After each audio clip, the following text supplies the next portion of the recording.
birthday or bust. The season finale of The Real Housewives of New Jersey kicked off with Margaret Josephs taking her 50th birthday dress for a test run.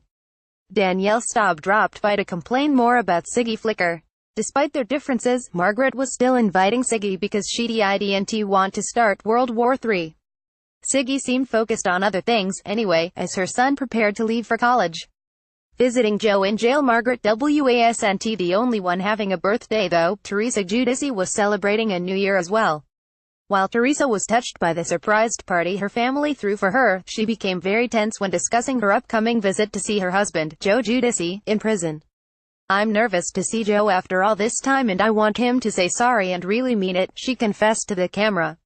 As Teresa drove to see him, she admitted that she blamed him for lost time with her mother. No cameras were allowed in the prison, but after, Teresa reported that she got too emotional when she saw him to muster the courage to ask for an apology. Is Teresa leaving Joe? As Joe and Melissa Gorga shopped for a birthday gift for Margaret, Joe said that he felt Teresa may leave Joe if he doesn't apologize. Melissa agreed, and when Teresa showed up, Melissa wasted no time asking how things had gone during her visit. Teresa told them that Joe apologized. He said, "I'm so sorry, I'll never let anything like this happen ever again," she reported. "He seems sincere," she added. "Listen, no one's perfect. Everyone makes mistakes." Melissa rolled her eyes and said, "This was a big mistake." It's hard to disagree there. Real Housewives of New Jersey star Margaret Josephs' fabulous at 50. The night of Margaret's Studio 54 themed birthday finally arrived, complete with a graveyard of disco balls. Hey, every party needs one.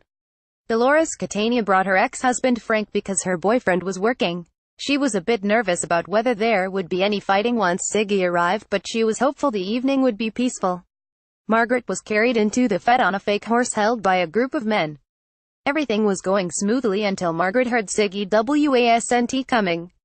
Siggy had fallen and was at the hospital. "Oh my God, it's another deflection," Danielle said. "She's trying to get attention. Dolores didn't like that so much. You're such a slob," she snapped back. Even Teresa agreed that Siggy would never fake an injury. Margaret wasn't happy that Siggy had texted the other women, and not her, but claimed she was relieved that this meant the night would be drama-free. Margaret also said she didn't think Siggy was crazy enough to throw herself down a flight of stairs to miss a party. Joe, however, thought Siggy was just that crazy. "She also called you trash," he pointed out to Melissa. And she defended Kim D. Melissa said Joe was right and they toasted Siggy's ability to play the game. "The party never stops." Dolores texted Siggy to let her know what Danielle had been saying. Instead of going home after her hospital visit where she learned she had a sprained ankle and a shoulder injury, Siggy decided to go to the bash and confront Danielle. She arrived. Siggy admitted she was anxious about attending, but determined to come anyway. Soon, however, she turned on Margaret. "I don't want to be friends," Siggy clarified to the birthday girl.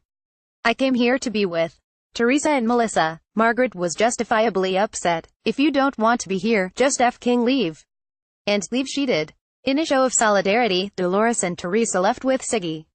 "Are you f***ing kidding me?" Margaret shouted when she heard Teresa had gone.